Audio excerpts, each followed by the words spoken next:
The rain had been falling since before sunrise, the kind of rain that did not announce itself with thunder or drama but simply existed, persistent and heavy, soaking into everything it touched. It clung to the air, to the streets, to the tired brick buildings of Brookhaven, a city that had learned to live with being overlooked.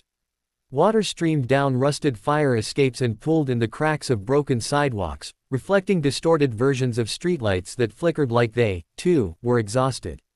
Marcus Hale moved through it all with his head slightly lowered, shoulders tense beneath a thin, worn jacket that had seen better years. The jacket had once belonged to his wife. He had never replaced it. Partly because he could not afford to, partly because it still carried her scent if he imagined hard enough.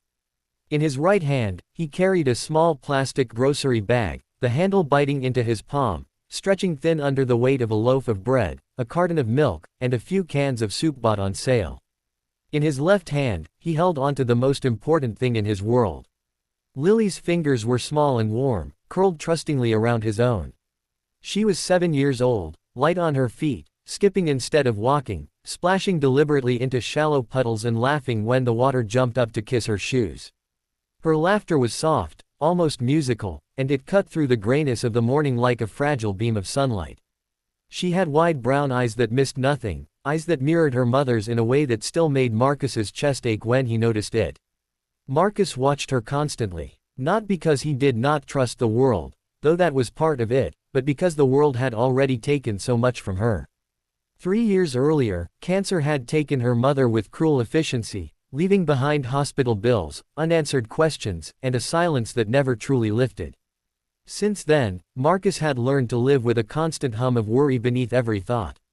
Every laugh from Lily was precious. Every quiet moment was a reminder of what could be lost. They were almost home, just one more block to go. Marcus could already picture their apartment, the peeling paint near the door, the radiator that hissed like an angry cat, the small kitchen where he would make grilled cheese for dinner because it was cheap and Lily loved it. The thought steadied him. Then the police cruiser slowed beside them. It did not arrive with flashing lights or sirens. It simply rolled up, tires whispering against wet asphalt, the engine idling low and patient. Marcus felt the change immediately, a tightening in his stomach, a familiar knot that formed before his mind could catch up. He stopped walking. Lily took 2 more skipping steps before realizing her father was no longer moving. She turned, confused, rain dripping from the ends of her hair. "Daddy?" she asked, her voice small. Marcus forced a smile that did not quite reach his eyes. "It's okay, sweetheart. Just stay close." The cruiser stopped fully now. The driver's door opened, and a female officer stepped out. She was tall, with a composed posture that spoke of training and control. Her dark hair was pulled back tightly beneath her cap, rain beating on the brim. Her uniform was immaculate despite the weather, pressed and clean in a way Marcus had learned to associate with authority. The name badge on her chest read, Officer Elena Brooks. "Sir," she said, her voice even, professional, guarded. "Can I speak with you for a moment?" Marcus nodded slowly. He had learned long ago that resistance only made things worse. "Of course." Officer Brooks's gaze flicked briefly to Lily, then back to Marcus's face. She took in his jacket, the grocery bag, the tired lines around his eyes. "Where are you headed?" "Home," Marcus replied. "Just down the block. We were at the store." Her eyes followed the line of his arm to the plastic bag, then returned to his face. "We've had a report of a man matching your description involved in a disturbance a few streets over." Marcus felt frustration flare hot in his chest, familiar and bitter. "That wasn't me," he said carefully. "I've been with my daughter the whole time." Officer Brooks studied him in silence. The rain filled the space between them. Her gaze lingered on the faded tattoo peeking out from beneath the cuff of his jacket sleeve. Marcus noticed her attention shift, though she said nothing yet. "I need you to place the bag on the ground," she said. Lily squeezed his hand harder. "Daddy, what's happening?" Marcus knelt slightly so he was closer to her level, rain soaking into his knees. "Nothing, baby. Just a misunderstanding." He set the grocery bag down gently, as if any sudden movement might shatter the moment. Then he stood up straight, hands visible at his sides, shoulders tight. "I'm going to need you to turn around," Officer Brooks said. Marcus hesitated. Only for a moment. "Is that really necessary?" Her jaw tightened almost imperceptibly.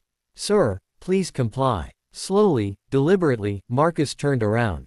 He felt the cold metal of the handcuffs close around his wrists, the click sharp and final. The sound echoed louder in his mind than it did on the street. Lily gasped. "No!" she cried, breaking free and running toward him. "Sweetheart, stop," Marcus said urgently, fear slicing through his chest. "It's okay. Daddy's okay." Officer Brooks moved quickly, catching Lily before she reached him. She crouched, holding the child gently but firmly. "Hey," she said, her voice softening despite herself. "It's all right. Your dad isn't in trouble. We're just checking something." But the words rang hollow. Marcus stood there in the rain, hands cuffed behind his back, heart pounding, shame and anger mixing in a way he had never fully learned to control. He hated how familiar this felt. Hated how his daughter had to see it. Another cruiser arrived moments later, lights reflecting off the wet pavement. An older officer stepped out, glancing around with practiced efficiency. "What have we got?" "Possible match to a suspect," Brooks replied. "I'm verifying." She guided Marcus toward the hood of the car. As she did, his jacket sleeve rode up, exposing the tattoo on his left arm fully. It was not flashy or threatening. It was simple, intimate. A pair of small wings, delicate in their design, encircling a name etched in careful script, Emma. Beneath it, a date. Officer Brooks stopped. Her gaze locked onto the tattoo, her breath catching as if the air had been knocked from her lungs. For a moment, everything else seemed to disappear, the rain, the sirens, the city. Her eyes traced the letters slowly, reverently. "Where did you get that?" she asked. Marcus turned his head slightly, confused. "What?" "The tattoo," she said, stepping closer. Her hand hovered inches from his arm without touching it. Her voice no longer held the sharp edge of authority. "Where did you get it?" Marcus frowned. "It's my wife's name," he said. "She passed away." The older officer noticed the shift immediately. "Brooks." She swallowed hard. What was her full name? "Emma Hale," Marcus said. "Why?" Her face drained of color. Memories crashed into her with merciless clarity. A hospital room that smelled of antiseptic, a woman with tired eyes squeezing her hand and smiling even as machines beeped steadily around them, talking about the man she loved and the baby she was leaving behind. "No," Brooks whispered. Marcus heard it. "What?" She took a shaky breath. "I knew her." The words struck him harder than the cuffs ever could. "You knew Emma." Officer Brooks nodded slowly, tears threatening to spill despite her discipline. "She was my sister." The rain continued to fall, but the world had shifted. Something irrevocable had changed on that cracked sidewalk. Without another word, Brooks reached for the handcuffs and unlocked them.